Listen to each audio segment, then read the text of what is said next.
नमस्कार, study with Kanta channel पर आप सभी का हार्दिक स्वागत और अभिनंदन। पिछली क्लास में अपन ने राजस्थान की जनसंख्या टॉपिक को कंप्लीट कर लिया था।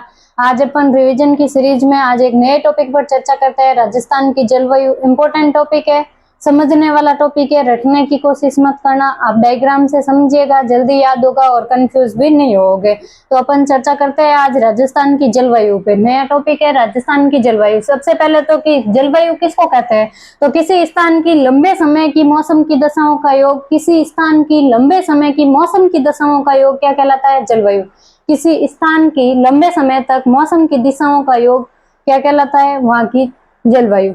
तो फिर आज चर्चा करते हैं जलवायु। अपने राजस्थान की स्थिति पहले सबसे पहले चर्चा करता है कि अपने राजस्थान कहाँ पे है। हालांकि अपन ने पहली क्लास में चर्चा कर ली थी कि अपन ने राजस्थान कहाँ पे है, राजस्थान की स्थिति कहाँ पे है। फिर भी अभी जलवायु के हिसाब से, मानसून के हिसाब से देख लेते हैं कि अपना राजस्थान की स्थिति कहाँ पे है। तो सबसे पहले तो यह है भूमध्य रेखा। ग्लोब में है भूमध्य रेखा 0 डिग्री भूमध्य रेखा से ऊपर है 23.5 डिग्री नॉर्थ, जो कि क्या है? कर्क रेखा। और ये 23.5 डिग्री दक्षिण, जिसको क्या बोलते हैं अपन? मकर रेखा। तो अपना राजस्थान है जो उष्ण कटिबंधीय क्षेत्र में भी आता है और शीतोष्ण में भी आता है। तो 23.5 डिग्री उत्तरी अक्षांश से 23.5 डिग्री दक्षिणी अक्षांश के मध्य एक वो है उष्ण कटिबंध, ठीक है। और 23.5 डिग्री उत्तरी अक्षांश के ऊपर 67 डिग्री उत्तरी अक्षांश, 67 डिग्री उत्तरी अक्षांश जिसे अपना आर्कटिक रेखा कहते हैं। 23.5 डिग्री उत्तरी अक्षांश और 67 डिग्री उत्तरी अक्षांश के मध्य का क्षेत्र कहलाता है शीतोष्ण। और 67 से ध्रुव तक का 90 डिग्री ध्रुव तक का कहलाता है शीत कटिबंध। शीत कटिबंध, शीतोष्ण कटिबंध, उष्ण कटिबंध। और दक्षिण में भी वही 23.5 डिग्री से 67 डिग्री दक्षिण अक्षांश तक है शीतोष्ण और 67 से ध्रुव तक हो जाएगा शीत कटिबंध। तो अपना राजस्थान कहाँ पे दिख रहा है आपको? अपना राजस्थान देखो उष्ण कटिबंधीय क्षेत्र में भी है और शीतोष्ण में भी है। तो अपना राजस्थान की स्थिति शीतोष्ण प्लस उष्ण कटिबंधीय क्षेत्र में है। पता चल गया आपको? डायग्राम में दिख रहा होगा आपको।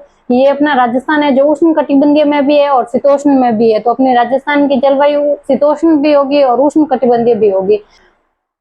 तो ये होगी आर्कटिक रेखा 67 डिग्री, कर्क रेखा 23.5 डिग्री उत्तरी अक्षांश, ठीक है। और मकर रेखा 23.5 डिग्री दक्षिणी अक्षांश और भूमध्य रेखा 0 डिग्री। और अंटार्कटिक रेखा पूछ ले तो 67 डिग्री दक्षिण वाली। तो ये अपन ने चर्चा कर ली है राजस्थान की स्थिति क्या पे है। तो राजस्थान की स्थिति शीतोष्ण और उष्ण दोनों कटिबंध में देखने को मिल रही है अपन को। अब चर्चा करते हैं राजस्थान की जलवायु, जिसको अपन ने अध्ययन की दृष्टि से दो भागों में बांटा है। एक तो सामान्य वर्गीकरण के अनुसार और एक व्यक्तिगत वर्गीकरण। व्यक्तिगत वर्गीकरण में अपन कोपेन, थॉर्नवेट, तिरवार्ता का वर्गीकरण पढ़ेंगे और सामान्य वर्गीकरण में अपन भौगोलिक प्रदेशों के अनुसार उनकी जलवायु का अध्ययन करेंगे। अब भौगोलिक प्रदेशों में भी अपन ने चर्चा की थी, लेकिन उस टाइम जलवायु को नहीं पढ़ा था अपन ने। तो अभी जलवायु के बारे में देख लेंगे भौगोलिक प्रदेशों के अनुसार, जिसमें अपन सामान्य वर्गीकरण में और व्यक्तिगत वर्गीकरण में अपन कोपेन, थॉर्नवेट और तिरवार्ता के अनुसार अपन चर्चा करेंगे। तो चर्चा करते हैं सबसे पहले सामान्य वर्गीकरण। सामान्य वर्गीकरण में अपन ने जलवायु को 5 भागों में बांटा है।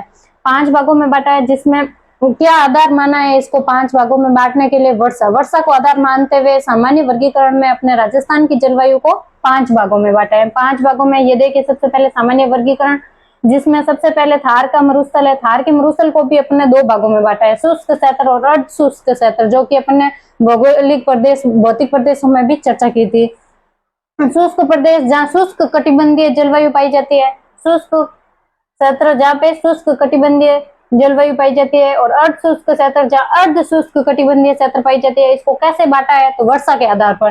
शुष्क क्षेत्र में 0 से 20 सेंटीमीटर लगभग वर्षा होती है, 0 से 10 सेंटीमीटर होती है लमसम, पर 0 से 20 मान लेना आप। 0 से 20 सेंटीमीटर वर्षा होती है शुष्क क्षेत्र में। शुष्क क्षेत्र में कौन से क्षेत्र आएंगे? तो आपको यूं रटना नहीं है, बस डायग्राम में देख लेना है कि हाँ ये जिला यहाँ पे पड़ रहा है तो फिर ये यही होगा। जैसे जैसलमेर हो गया, बीकानेर हो गया, हनुमानगढ़ आ जाएगा थोड़ा, तो शुष्क क्षेत्र में ये जिले आ गए।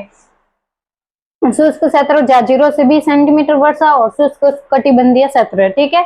शुष्क कटिबंधीय जलवायु पाई जाती है। उसके बाद अर्ध शुष्क क्षेत्र में अर्ध शुष्क कटिबंधीय जलवायु पाई जाती है, जहाँ 20 से 40 सेंटीमीटर वर्षा होती है। कितनी होती है?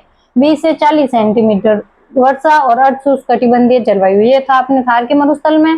उसके बाद में अरावली पर्वतीय प्रदेश, अरावली पर्वतीय प्रदेश में उपाद्र कटिबंधीय जलवायु पाई जाती है। कौन सी जलवायु? उपाद्र जलवायु। उपाद्र कटिबंधीय जलवायु जहाँ 40 से 60 सेंटीमीटर वर्षा होती है। कितनी वर्षा होती है? 40 से 60 सेंटीमीटर। और कहाँ कौन सी जलवायु पाई जाती है? उपाद्र। फिर पूर्वी मैदान में, पूर्वी मैदान में आर्द्र कटिबंधीय जलवायु पाई जाती है। कौन सी जलवायु? आर्द्र जलवायु। कहाँ पे? पूर्वी मैदान में। यहाँ पे कितनी वर्षा है? तो 60 से 80 सेंटीमीटर। कितनी वर्षा है? 60 से 80 सेंटीमीटर। फिर हाड़ौती प्रदेश, हाड़ौती के पठार में अति आर्द्र जलवायु पाई जाती है। अति आर्द्र कटिबंधीय जलवायु जहाँ 80 से 120 सेंटीमीटर वर्षा होती है। कितनी होती है? 80 से 120 सेंटीमीटर। तो अपन ने शुष्क कटिबंधीय, अर्ध शुष्क कटिबंधीय, उपाद्र जलवायु, आर्द्र जलवायु और अति आर्द्र जलवायु, ये अपने सामान्य वर्गीकरण के अनुसार वर्षा को आधार मानते हुए ये अपने जलवायु को विभाजन किया है। अपने राजस्थान की जलवायु है, कौन से क्षेत्र में कौन सी जलवायु पाई जाती है, ये है सामान्य वर्गीकरण के अनुसार, और इसका आधार माना गया है वर्षा। ठीक है। उसके बाद में अपन ने वर्गीकरण किया था व्यक्तिगत वर्गीकरण, दो भागों में बांट के पढ़ा था अभी, जिसमें अपन ने सामान्य वर्गीकरण तो पढ़ लिया। अभी व्यक्तिगत वर्गीकरण, व्यक्तिगत वर्गीकरण में सबसे पहले कोपेन आएगा। कोपेन ने 4 भागों में बांटा है, राजस्थान की जलवायु को 4 भागों में बांटा है। और किस आधार पे बांटा है इन्होंने? वनस्पति, वर्षा, तापमान। सबसे पहले तो इन्होंने सन 1900 में वनस्पति को आधार मानते हुए इन्होंने अपना वर्गीकरण किया था। लेकिन 1918 में इन्होंने अपना वापस से संशोधित जलवायु का वर्गीकरण प्रस्तुत किया था 1918 में, जिसमें इन्होंने वर्षा और तापमान को भी आधार मान लिया है। तो वनस्पति, वर्षा और तापमान को आधार मानते हुए कोपेन ने राजस्थान की जलवायु को 4 भागों में बांटा है। कितने? 4 भागों में। याद रखना है, कंफ्यूज नहीं होना है। वैसे त्रिवार्त और थॉर्नवेट ने भी 4-4 माना है, तो तीनों ने भी 4-4 भागों में बांटा है। ठीक है, वनस्पति को। जबकि सामान्य वर्गीकरण में अपन ने 5 भागों में बांटा था। त्रिवार्ता का पूछ ले आपको कि त्रिवार्ता ने किस आधार पर 4 भागों में बांटा है राजस्थान की जलवायु को, तो त्रिवार्ता ने वर्षा के आधार पर। जो सामान्य वर्गीकरण का आधार था वही त्रिवार्ता का आधार है। वर्षा के आधार पर त्रिवार्ता ने 4 भागों में बांटा है राजस्थान की जलवायु को। ठीक है। और थॉर्नवेट ने भी 4 भागों में बांटा है, लेकिन थॉर्नवेट के आधार याद रखना है कि थॉर्नवेट ने तापमान, वाष्पीकरण और वर्षा के आधार पर है ना राजस्थान की जलवायु को 4 भागों में बांटा है। किसने? थॉर्नवेट ने। कितने भागों में? 4 भागों में। आधार क्या क्या है? तापमान, वाष्पीकरण और ऊर्जा। ठीक है, तापमान, वाष्पीकरण और वर्षा। थॉर्नवेट तापमान, वाष्पीकरण और वर्षा, याद रखिएगा। त्रिवार्ता ने केवल और केवल वर्षा, और कोपेन ने वनस्पति, वर्षा और तापमान। उसके बाद में कोपेन का जलवायु वर्गीकरण पर चर्चा करते हैं। सबसे पहले कोपेन ने 4 भागों में वर्गीकरण किया है राजस्थान की जलवायु को, जिसमें सबसे पहले याद रखिएगा ये 4 नाम BWHW, BSHW, CWG और AW। सबसे पहले BWHW जो कि अपने शुष्क मरुस्थलीय क्षेत्र में है, तो फिर शुष्क मरुस्थलीय होगी जलवायु यहाँ की BWHW। यहाँ पे देखिए ये शुष्क क्षेत्र है, अपने अभी चर्चा की थी सामान्य वर्गीकरण में। तो फिर ये देखिए BWHW, इसमें कौन कौन से जिले आएंगे ये पूछ ले आपको, तो फिर आ जाएगा जैसलमेर है, बीकानेर है, यहाँ अनूपगढ़ हो जाएगा, श्री गंगानगर हो जाएगा, हनुमानगढ़ हो जाएगा। तो फिर ये जिले अपन को रटना नहीं है, बस ऐसे डायग्राम में, मैप में याद रखना है कि हाँ ये जगह थी BWHW की, इसमें ये जिले थे, बस ये ध्यान रख लेगा। मैप देखोगे आप बार बार तो आपको ऐसे ही याद रह जाएगा, आपको रटने की जरूरत नहीं रहेगी। शुष्क मरुस्थलीय जलवायु BWHW, जिसको नाम दिया है शुष्क मरुस्थलीय। और यहाँ पे कौन सी वनस्पति पाई जाती है? अभी चर्चा की थी अपन ने कि इन्होंने वनस्पति, वर्षा और तापमान का आधार माना है। तो वनस्पति कौन सी? जीरोफाइट या कंटीली वनस्पति, जीरोफाइट या कंटीली झाड़ियां पाई जाती है अपने शुष्क मरुस्थलीय क्षेत्र में। और यहाँ पे वर्षा 10 सेंटीमीटर तक वर्षा पाई जाती है। कितनी? 10 सेंटीमीटर अधिकतम वर्षा होती है, लगभग 10 सेंटीमीटर होती है। इन्होंने 10 से 20 मान ली थी। ठीक है, 0 से 20 मान ली थी। BSHW अर्ध शुष्क या फिर स्टेपी जलवायु बोल सकते हैं आपको। BSHW अर्ध शुष्क जलवायु या फिर अर्ध शुष्क जलवायु के स्थान पर अपन स्टेपी जलवायु भी बोल सकते हैं, क्योंकि यहाँ पे स्टेपी प्रकार की वनस्पति पाई जाती हैं। और ये कोपेन के अनुसार ये है जो भौतिक प्रदेश सबसे बड़ा है, जलवायु प्रदेश सबसे बड़ा जलवायु प्रदेश पूछ ले कोपेन के अनुसार कौन सा है, तो BSHW, ना कि BWHW। BSHW होगा। अर्ध शुष्क स्टेपी जलवायु या स्टेपी यहाँ पे वनस्पति पाई जाते हैं, और ये सबसे बड़ा है कोपेन के अनुसार। और यहाँ पे लगभग 80 सेंटीमीटर वर्षा होती है। कितनी होती है? लगभग अधिकतम 80 सेंटीमीटर वर्षा होती है। फिर बात करते हैं CWG, पूर्वी राजस्थान में यहाँ पे CWG, यहाँ पे कौन सी वनस्पति होगी पूछे तो मानसूनी या फिर पतझड़ वनस्पति पाई जाती है। मानसूनी या पतझड़ वनस्पति जहाँ 70 सेंटीमीटर लगभग वर्षा होती है। कितनी? 70 सेंटीमीटर वर्षा होती है।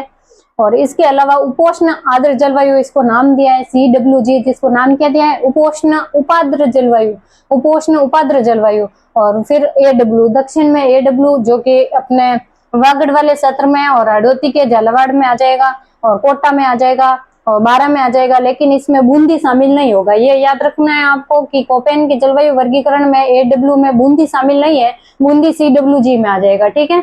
तो फिर AW जिसको क्या नाम दिया है, उष्ण कटिबंधीय आर्द्र या फिर अति आर्द्र जलवायु, उष्ण कटिबंधीय आर्द्र या अति आर्द्र जलवायु।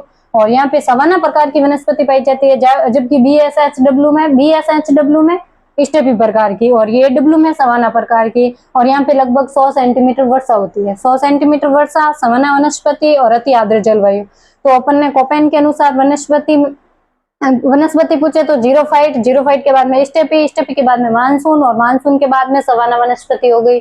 और जलवायु पूछे आपको तो शुष्क मरुस्थलीय, शुष्क के बाद में अर्ध शुष्क या फिर स्टेपी जलवायु, उसके बाद में उपोष्ण जलवायु, उसके बाद में अति आर्द्र जलवायु, ठीक है।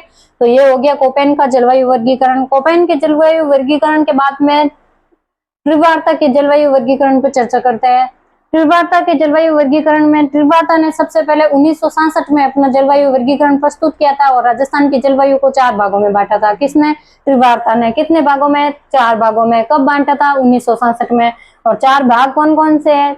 BWH, BSH, CAW और AW।